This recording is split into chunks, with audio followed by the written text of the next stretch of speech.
الحمد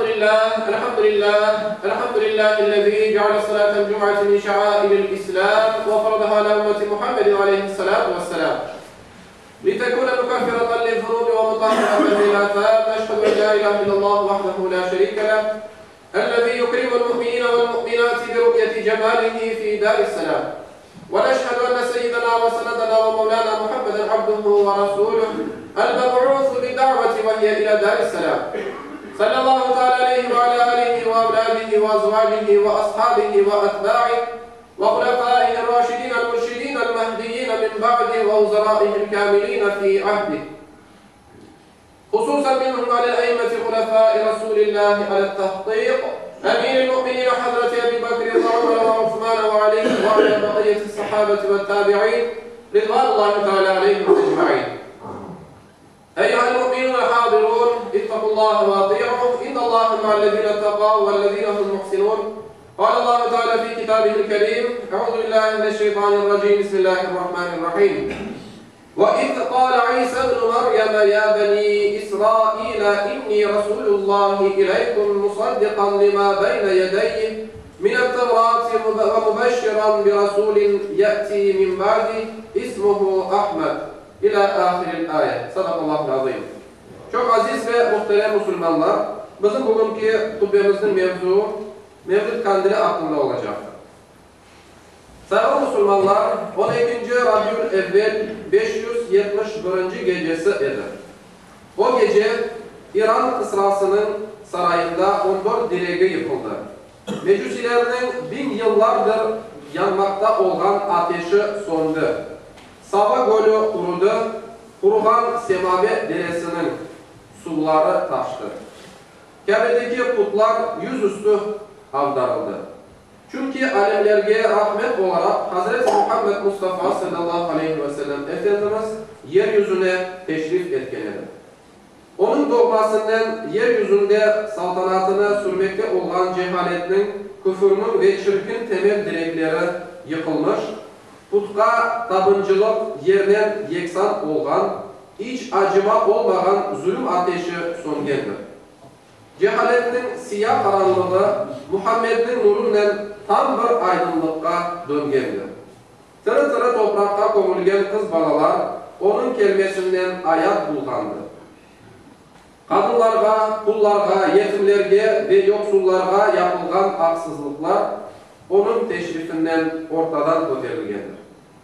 Sayılı Müslümanlar, o Abdullah'ın yetimi, Emine'nin tuşu, İbrahim Aleyhisselam'ın duası, müminlerinin göz bebeği ve Yüce Rabbimizin insanlıkka en büyük ikramıdır.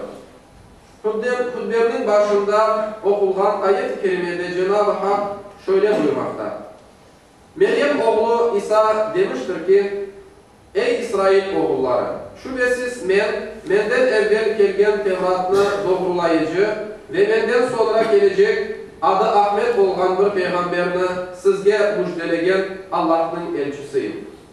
Peygamberimiz sallallahu aleyhi ve sellem bizlerini her türlü yamanlıklardan temizlegen Allah'ın en büyük lütfudur. Ali İmran suresinde de buyurulduğu gibi, andolsun ki aralarında özlerine Allah'ın ayetlerini okuyan, fenalıklardan ve inkardan onlarını temizlegen, özlerine kitap ve hikmetini öğretken bir peygamber yollarla Allah müminlerge büyük bir lütfte bulungan. Halbuki daha evvel onlar apaçık bir sapıklıkta edilir. Hatta Efendimiz sadece insanlara değil, yaratılgan bütün varlıklara rahmet olarak verilgen bir peygamber. Cenab-ı Hakk'ın Habibim, biz seni alemlerge ancak rahmet olarak verdik manasındaki kutlu sözü bu gerçekliğin en açık ifadesidir. Sayılı cemaat 23. yanvar çarşamba gününü cuma akşamına bağlanan gece Efendimiz sallallahu aleyhi ve sellem'in doğan gecesi olan Mevlid gecesidir. Bu vesileden Peygamber Efendimiz'in hayatını ve bütün cihan haberlerini yanıdan hatırlamalı, kendi yaşayışımızını ona göre yanıdan düzeltmeliyiz. Çünkü o bizim için en güzel örnektir.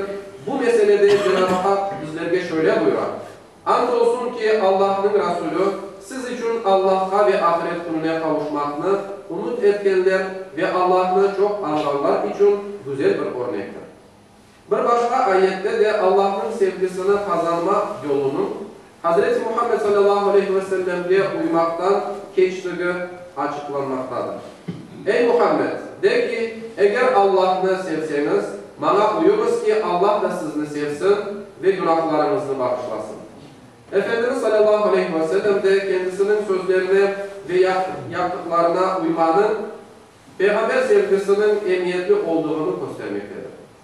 Sünnetini yaşatkan beni sevdi demektir. Beni sevgen ise cennette benden beraberdir. Onun için muhterem Müslümanlar, onu sevgen asla yalan söylemez, iftira atmaz. Onu sevgen emiş demiş yapmaz, laf taşımaz. Onu sevgen işançlıdır, asla emanetke hıyanet etmez.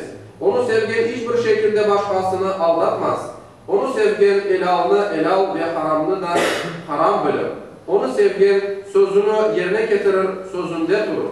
Onu sevgen komşusuna eziyet etmez, ona eğilip eder.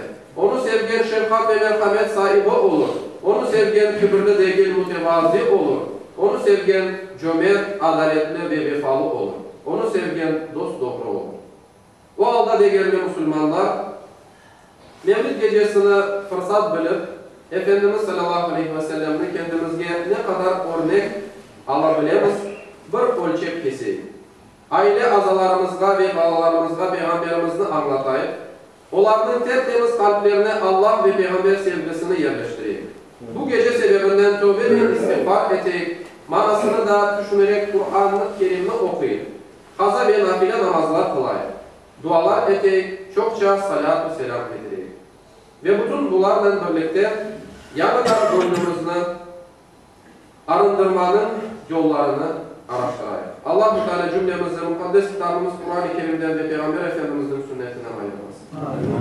Ela inna ahsanel kelam ve ablağın nizam kelamullahi melikil azizil allam kema kâlallahu tebâke ve teâlâ fil kelam ve izâ kuriyel Kur'an festemi'û leh ve ansitû leallekum turhamûn.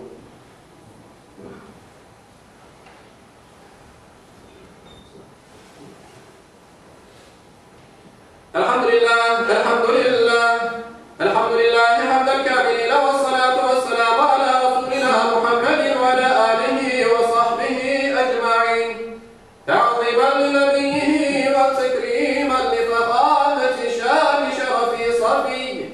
Fekâle azze ve celle min qâilin muhbiran ve âmiran. İnna Allah ve melâiketehu yusallûne alen nebi. Ya